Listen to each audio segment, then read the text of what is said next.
Hi friends, मेरा ये छोटा सा वीडियो उन फ्रेंड्स के लिए है जो गवर्नमेंट जॉब की प्रिपरेशन करना चाहती है। मुझे ना बहुत सारे कमेंट आ रहे थे कि दी मैं जीरो पर हूँ, शादी के बाद इतने साल का गैप आ गया है, कैसे स्टार्ट करूँ, किस एग्ज़ाम की प्रिपरेशन करूँ, कोचिंग ऑनलाइन या ऑफलाइन लूँ, बुक्स कौन सी परचेज करूँ, अपना कैसे शेड्यूल बनाऊँ। इतने सारे घर के काम है तो कुछ समझ में नहीं आ रहा दीदी, आप हमें कुछ गाइड करिए। तो फ्रेंड्स, इन सारे सवालों के जवाब मैं ना आपको इस वीडियो में दूंगी।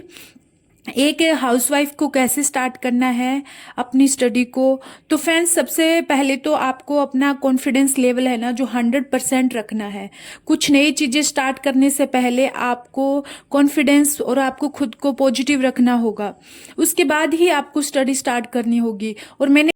और अपने आप से ना एक प्रॉमिस करना है कि मुझे चाहे 1 साल लगे चाहे 2 साल लगे है, मैं श्योर सक्सेस होंगी, मुझे कामयाब होना है। ये आप पहले अपने आप से प्रॉमिस करें। ओके फ्रेंड्स, अब आप एक पेन और डायरी लीजिए, जो भी मैं बता रही हूँ उसे नोट डाउन कर लीजिए। आई होप आपको काफ़ी ज़्यादा हेल्प मिलेगी।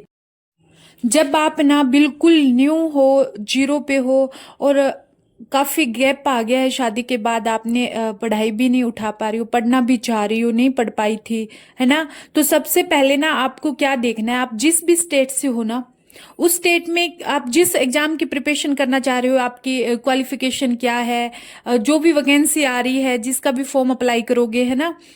तो ना पहले उस एग्जाम की ना PYQ और या उसका लेवल देख लेना यूट्यूब पे जाके। जिस एग्जाम, जैसे आप पटवार की तैयारी करोगे और या फिर आप कोई पुलिस की करोगे, सब इंस्पेक्टर की करोगे ना, उसके आप डालना यूट्यूब पे उसका एग्जाम का लेवल, उसके क्वेश्चन कैसे आ रहे हैं पिछले एग्जाम में ना। तो आपको एक आइडिया लग जाएगा कि हाँ, इसका मैथ कितने की है, रीजनिंग कितनी का है, उसका सिलेबस कैसा है ना। उसके बाद आपको क्या करना है, सेकंड, जो भी आपने मन बना लिया कि मुझे इस एग्जाम की प्रिपरेशन करनी है, तो आप है ना उसी एग्जाम का सिलेबस गूगल से डाउनलोड करना और अपने एक पेज पे मतलब अच्छे से लिखना उसको। मतलब उसको इतना अच्छा लिखना है आपको, अलग अलग टॉपिक वाइज सारा सिलेबस आपको लिखना है ना, कि आपको प्रिंट आउट निकालने है ना। ये सबसे पहले करना है आपको। फिर उसके बाद में आपका क्या है ना, ये सोच रहे हो कि कोचिंग ऑनलाइन लूँ या फिर ऑफलाइन। तो मैं फ्रेंड्स, हाउसवाइफ के लिए तो मैं ये प्रेफर करूंगी कि ऑनलाइन कोचिंग लूँ। मैं भी ऑनलाइन ही स्टडी की थी। ऑनलाइन में सबसे बेस्ट है, आपको जैसे भी टाइम मिलता है ना तो आप कर लेते हो, रिकॉर्डेड क्लास होती है उसमें, है ना। तो आपको क्या करना है, ऑनलाइन ही क्लास लेनी है। और उसके बाद में आप सोचते हो कि बुक्स कौन सी परचेज ले, कोई गाइड करने वाला आपको नहीं है, बुक्स का आपको आइडिया नहीं है ना। तो फ्रेंड्स, जो मैं बुक्स अपने पास कंटेंट में रखती हूँ वो मैं आपको गाइड कर देती हूँ, क्योंकि मेरे पास भी यही बुक्स है। और आपके पास ना सबसे पहले 3 बुक्स आपके पास होनी चाहिए, है ना। सबसे पहले है पॉलिटिकल की, यानी कि संविधान की बुक आती है, वो हर एग्जाम में पेपर उसके क्वेश्चन पूछे जाते हैं। तो उसमें है परीक्षा वाणी की। परीक्षा वाणी के 100% जो क्वेश्चन आते हैं वो उससे सारे क्लियर हो जाते हैं। छोटे से छोटा एग्जाम, बड़े से बड़ा एग्जाम उसमें फाइट हो जाता है। तो आप परीक्षा वाणी की बुक रखिए। और इंडियन हिस्ट्री के लिए किरण पब्लिकेशन के लिए, इससे बाहर कुछ भी नहीं जाएगा। इंडियन हिस्ट्री के लिए सारा कुछ इसके अंदर है, मॉडर्न हिस्ट्री, मिडाइल और प्राचीन जो भी है सब इसमें कंप्लीट हो जाएगा।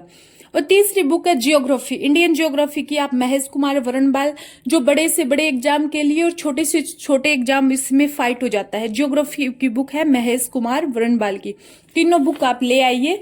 हो सकते तो ये तीनों बुक आप क्या करो, परचेज कर लो या फिर ऑर्डर करके ऑनलाइन है आप उसको परचेज कर सकते हो, है ना। अब जो भी फ्रेंड्स है कि उसने पहले आपने कोचिंग ले रखी है और उसके बाद में आपका गैप आ गया है, तो उसके बाद रिवीजन कैसे करें, है ना। उसके लिए आपको क्या करना है, सबसे पहले अपना टारगेट सेट करें कि एग्जाम में कितना टाइम बाकी है। उसके अकॉर्डिंग आपको पार्ट डिवाइड कर लेने हैं। जैसे आप ऐसे करो, 1 मंथ में 3 बुक्स का आपको रिवीजन करना है, उसको रिवीजन के तौर पे रखो। जैसे 3 बुक्स का आपने रिवीजन कर रहे हो, दिन में 2-2 घंटे एक एक बुक का रिवीजन कर रहे हो, तो 6 दिन आपने उस टॉपिक को रिवीजन किया। और 7वें दिन क्या करना है, जितने भी टॉपिक रिवाइज किए हैं ना आपने उसको संडे के दिन आप वापस से रिपीट कर लीजिए, है ना। तो ऐसे करोगे ना तो ये आपका ये पक्के वाला माइंड में सेट हो जाएगा। ऐसे आपको रिवीजन करना है, ठीक है। और मेरा जो भी शेड्यूल है वह मैं कैसे मेरे शेड्यूल को फॉलो करती हूँ, कैसे पढ़ाई करती हूँ, ये सब मेरे पोस्ट किया हुआ है मेरे चैनल पे, आप उसको फॉलो कर सकते हो। अगर उसमें आपका शेड्यूल, उसमें जो स्टार्टिंग में जो भी स्टार्ट करी हो ना, तो उस शेड्यूल में आप है ना टाइम को पहले कम ज़्यादा अपने आप से कर सकती हो, लेकिन वो जो शेड्यूल है वो आपको एग्जाम तक आते आते फॉलो करना है। पहले आप उसमें से थोड़ा फॉलो कर लीजिए, है ना। और बाकी मेरी फ्रेंड्स के जो भी सवाल है ना, तो आप कमेंट कर देना, मैं रिप्लाई जरूर दूंगी। Okay, thank you.